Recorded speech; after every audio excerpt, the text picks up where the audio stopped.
बिहार के मुख्यमंत्री नीतीश कुमार ने रविवार को दावा किया है कि नवंबर 2005 में उनकी सरकार बनने के बाद राज्य में कानून व्यवस्था में उल्लेखनीय सुधार हुआ है और आज बिहारी होना राजस्वियों के लिए गर्व की बात है। एक्स पर एक पोस्ट में उन्होंने लिखा कि 2005 में पहले का बिहार नहीं भूल सकते जब अपराध और भ्रष्टाचार चरम पर थे।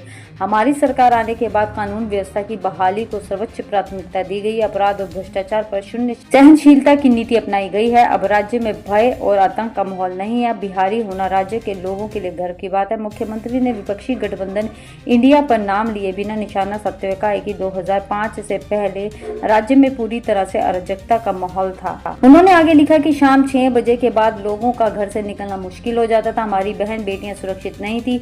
अपहरण उद्योग का रूप ले चुका था। शोरूम से वाहन लूट जाते थे।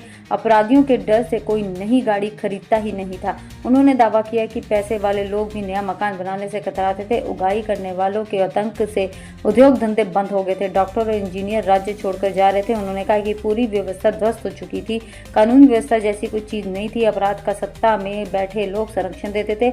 लोग भय के साए में जीने को मजबूर थे। उस समय बिहारी होना अपमान माना जाता था। नीतीश कुमार ने कहा है कि उस दौर में पुलिस के पास न तो पर्याप्त वाहन थे और न ही आधुनिक हथियार। इससे पुलिस का मनोबल भी बहुत कम था।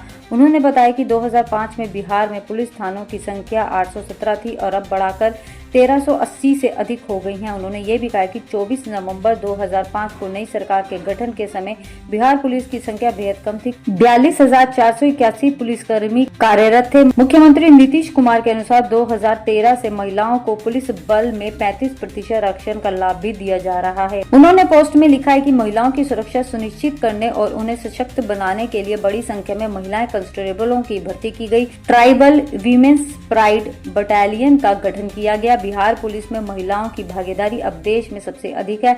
उन्होंने कहा कि 2005 में राज्य की जनता ने तय कर लिया था कि बिहार को विकास के रास्ते पर आगे ले जाना है। उन्होंने कहा कि 2005 के बिहार के लिए एक टर्निंग पॉइंट था। आज बिहार न्याय के साथ विकास कर रहा है। युवाओं को रोजगार मिल रहा है और बहुत सारे अवसर उपलब्ध हैं। नया बिहार उद्योग का राज्य है। राज्य समृद्ध हो रहा है। बिहार की जनता उस अराजक काल में कभी वापस नहीं जाएगी। आपको ये भी बता दें कि बिहार में विधानसभा चुनाव 2 चरणों में होने जा रहे हैं। 11 नवंबर को होने तथा मतगणना 14 नवंबर को होगी और फिर रिजल्ट के बाद ही तय होगा कि बिहार का मुख्यमंत्री कौन होगा और बिहार में किसकी सरकार बनेगी।